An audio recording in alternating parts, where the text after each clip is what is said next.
Hello friends, welcome to the channel of Learn Square Root, where we get to know how to find out the square root of any number by long division method. And today we have another number with us of which we will be finding the square root by long division method. And the number is 1849. Yes, that is 1849. So let's get started and find the square root of 1849.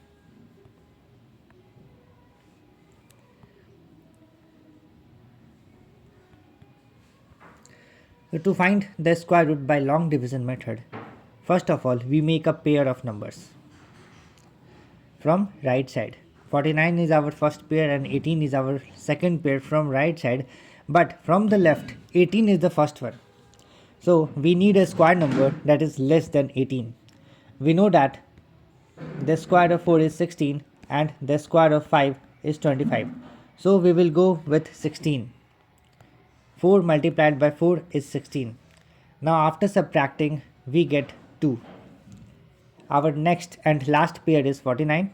With 2 it becomes 249. We multiplied 4 with 4, now we will add it. 4 plus 4, 8.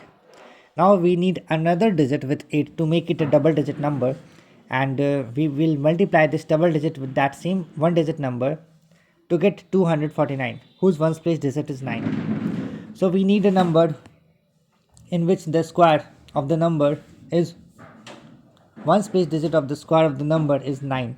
Like the square of 3 is 9 and the square of 7 is 49, whose ones place is 9.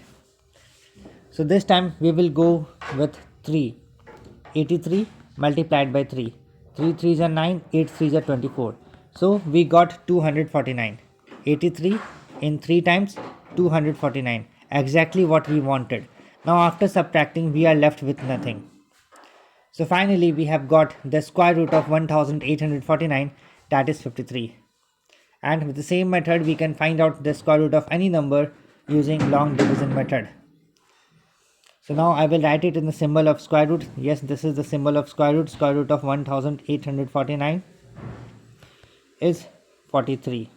Yes. So that's all for today in this video. Thank you so much for watching. Please do subscribe to the channel and follow for more. I will see you in my next video. Thank you.